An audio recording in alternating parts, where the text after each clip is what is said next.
दोस्तों, जय माता दी। मैं प्रियंका सिंह आप लोग के लिए बहुत ही प्यारा सा, बहुत ही मनमोहक सा देवी पचरा गीत लेकर आई हूँ। आप लोग सुनिएगा, अच्छे लगे तो कमेंट में जय माता दी जरूर लिखिएगा। सतोरे बहिनिया के मोहानी मूरतिया हो चुनरिया लहरे ना। सतोरे बहिनिया के मोहानी मूरतिया हो चुनरिया लहरे ना। कि मैया मोरी बोले जय जय करिया हो चुनरिया लहरे ना। कि मैया मोरी बोले जय जय करिया हो चुनरिया लहरे ना। सबे का के दिहलू मैया महालया टरिया हो कि अपने बसलू ना। सबे का के दिहलू मैया महालया टरिया हो कि अपने बसलू ना। काहे ऊंचे पहाड़वा मैया अपने बसलू ना। काहे ऊंचे पहाड़वा मैया अपने बसलू ना। सब का के दिहलू मैया लाल पियर सड़िया हो कि अपने पहनू ना। सब का के दिहलू मैया लाल पियर सड़िया हो कि अपने पहनलू ना।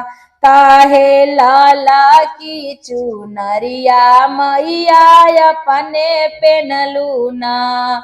सातोरे बहिनिया के मोहानी मूरतिया हो चुनरिया लहरे ना। कि मैया मोरी बोले जय जय करिया हो चुनरिया लहरे ना। कि मैया मोरी बोले जय जय करिया हो चुनरिया लहरे ना। सबे का के दिहलू मैया मोटर गड़िया हो कि अपने लागी ना। सबे का के दिहलू मैया मोटर गड़िया हो कि अपने करुणा। काहे शेरा के सांवरिया मैया अपने कैलू ना। काहे शेरा के सांवरिया मैया अपने कैलू ना।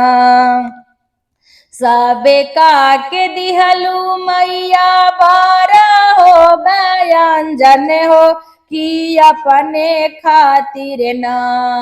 सबे का के दिहलू मैया बारह हो व्यंजन हो कि अपने खालू ना। काहे हुमिया गियरिया मैया अपने खालू ना। काहे हुमिया गियरिया मैया अपने खालू ना। सातोरे बहिनिया के मोहानी मूरतिया हो चुनरिया लहरे ना। कि मैया मोरी बोले जय जय करिया हो चुनरिया लहरे ना।